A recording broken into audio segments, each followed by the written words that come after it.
क्या आपने कभी आगरा के किसी भी बाजार में ऐसी दुकान देखी जहां सुख मिलता हो? पूरे शहर में एक भी सुख की दुकान नहीं है जहां से पैसा दो सुख ले लो। आपके पास में खेत खलिहान है, क्या किसी ने खेतों में सुख बोया है? नदी भी पास से गुजरती है, कभी पानी में सुख आया है? सर्दी में, गर्मी में, बरसात में कभी सुख आया है? अब ये बात समझ में आ जाए तो धर्म में आना और सार्थक हो जाएगा। बुद्ध कहते सुख कहां से आएगा? हम जैसा सोचते हैं वैसे ही बन जाते हैं। हम जैसा सोचते हैं वैसे ही बन जाते हैं। आज हम जो अच्छे हैं तो सोच के कारण हैं, बुरे हैं तो सोच के कारण हैं। बुद्ध की शरण में आने के बाद हम अच्छा सोचने लगते हैं। अच्छा सोचेंगे तो अच्छा ही बोलेंगे, क्योंकि जैसा सोचते हैं वैसे शब्द बनते हैं। और अच्छा बोलेंगे तो संबंध कैसे बनेंगे? अच्छा सोचेंगे तो अच्छा बोलेंगे, अच्छा बोलेंगे तो संबंध भी अच्छे बनेंगे। और जहां संबंध अच्छे होते हैं वहां सुख होता है, और जहां संबंध बुरे होते हैं वहां दुख होता है। बहुत आसान सरल सी बात है। बुद्ध का धर्म बहुत ही सरल है, समझना बड़ा आसान है। अगर सुख चाहते हो, मैं ये नहीं कहूंगा कि बुद्ध की पूजा करो, बुद्ध की बात मानो, सुख आ जाएगा। हम जिससे के बारे में भी अच्छा सोचेंगे उसके बारे में हमारी कल्पनाएं सुंदर होंगी।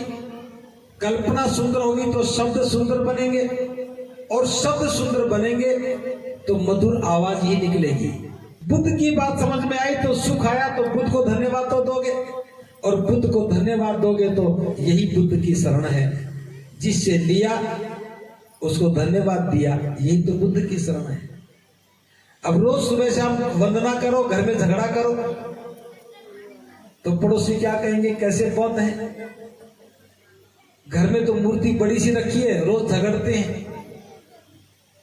क्योंकि बुद्ध क्या अनुयायी झगड़ा करे ये कोई भी आदमी मंजूर नहीं करता। बुद्ध की शरण में रहने के बाद कोई नशा करे। आगरा में नशा क्यों बढ़ गया? क्योंकि बुद्ध से दूर हो गए। अगर बुद्ध के नजदीक रहेंगे, बुद्ध की शरण में रहेंगे, अगर कोई व्यक्ति शराब पी के आ भी गया तो घर के बच्चे कहेंगे पापा जी आप तो बड़ा झूठ बोलते हो, हम तो बौद्ध है, नशा करते ही नहीं है, आप नशा क्यों करते हो? जब बच्चे माता पिता से पूछने लगेंगे तो नशा भी खत्म हो जाएगा।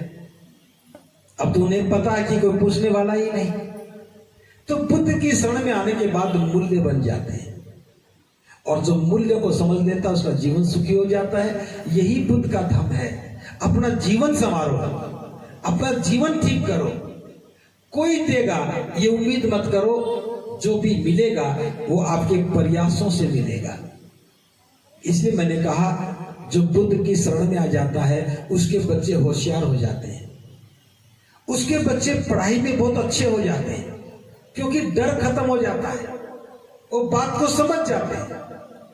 जब बच्चे समझ जाते हैं कि मेहनत का ही परिणाम मिलना है, मन में डर नहीं है, किसी से पूजा पाठ नहीं करेंगे कि हे देवता मैं परीक्षा देने जा रहा हूं, मुझे फर्स्ट डिवीजन से पास करना। वो जानता है मैं पढ़ूंगा वही लिखूंगा।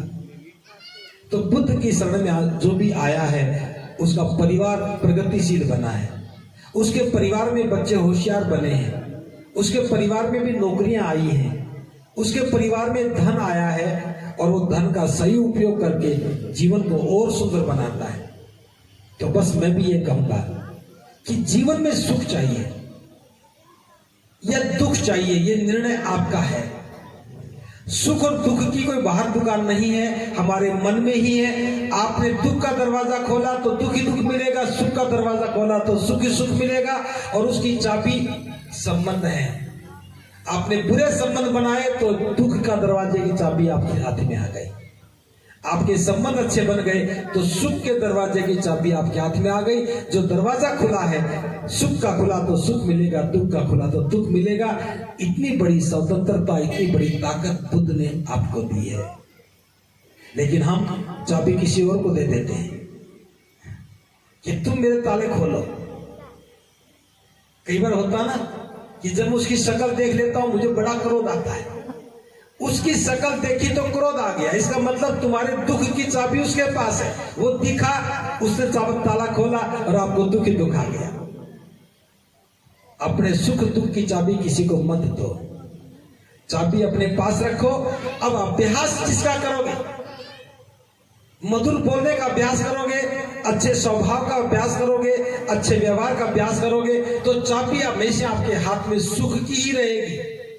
अगर क्रोध करोगे, लड़ाई करोगे, बुरा बोलोगे, गालियां दोगे, तो चाबी आपके हाथ में फटाफट दुख की आ जाएगी। फिर कहोगे जी मैं तो सारी उम्र ये झगड़े में बिता दी, मैं तो सारी उम्र दुख में रहा। तो दुख और सुख समझ में आ जाए तो चाबी आपके हाथ में है। किसी को देख करके क्रोध मत करो, किसी को देख करके बुरा मत सोचो, किसी से ईर्ष्या मत करो। ईर्ष्या करोगे तो संबंध बिगड़ेंगे, संबंध बिगड़ेंगे तो पहला दुख आपको होगा और फिर उसको भी होगा और दुख ही दुख होगा। बस मैं बहुत ज्यादा बात ना करते हुए मैं इतना ही कहूंगा, बाबा साहब को बहुत सारी उम्मीद थी आगरा से। बुद्ध विहार तो बना लिया, जीवन निर्माण का काम शुरू करो और जीवन निर्माण इन्हीं से होगा। अच्छी अच्छी बातें सीखने लगोगे तब जीवन निर्माण होगा। आप चाहो तो अपने जीवन को थोड़े से दिनों में ही बदल सकते हो। आप चाहो तो अपनी बस्ती का वातावरण थोड़े दिनों में ही बदल सकते हो। आप चाहो तो जितनी भी समस्याएं जीवन की, चाहे वो भेदभाव की समस्या है, चाहे गरीबी की समस्या है, चाहे घूंघट की समस्या है, चाहे विश्वास की समस्या है, किसी भी समस्या का समाधान आपके पास ही है। साथ मिलके बैठने लगेंगे तो समाधान भी होने लगेंगे, साथ नहीं बैठेंगे तो समाधान नहीं होंगे। आपने बुद्ध विहार बना लिया तो बुद्ध विहार में बैठना शुरू करो, सुबह शाम वंदना शुरू करो। बाबा साहब का लिखा हुआ बुद्ध और उनका धम्म ग्रंथ है, हर रोज उसका एक पाठ पढ़ो, हर रोज एक पाठ पढ़ो। बुद्ध विहार में नहीं जा सकते तो घर में पढ़ो, घर में पढ़ेंगे तब भी उतना ही समझ में आएगा। बुद्ध विहार में पढ़ेंगे तो ज्यादा समझ में आएगा, क्योंकि वहां ज्यादा लोग बैठे होते हैं और जिसकी समझ में आ जाए वो समझाने का काम करो। आप देखेंगे जो जो बुद्ध उनका धम्म ग्रंथ पढ़ने लगोगे, आपको लगेगा अरे मेरे जीवन की समस्याओं के समाधान तो यही है। उस ग्रंथ में हमारे जीवन की सारी समस्याओं के समाधान है। बाबा साहब ने ऐसे लिखा है, यूं मानिए जैसे बुद्ध का जो ज्ञान है वो समुद्र की तरह से है, और बाबा साहब ने उस ज्ञान के समुद्र में से एक एक मोती को निकाला और पिरो के दे दिया। आप उस ग्रंथ की मैं विशेषता बता रहा हूं, कभी भी कोई सा भी अध्याय खोलो, कोई सा भी पेज खोलो और कोई सी भी पंक्ति पढ़ो, एक पंक्ति पढ़ोगे तभी आपको लगेगा कि मेरी समस्या का समाधान तो इसी पंक्ति में है। और अगर बार बार पढ़ने लगोगे तो फिर पेज खोलने की जरूरत नहीं पड़ेगी, जो ही समस्या आएगी समाधान आपके पास होगा। यही बुद्ध की ताकत है। जो ही घर में समस्या आएगी समाधान आपके पास होगा, किसी से पूछने की आवश्यकता नहीं पड़ेगी। तो मैं बहुत ज्यादा विस्तार से बातें ना करते हुए एक सूचना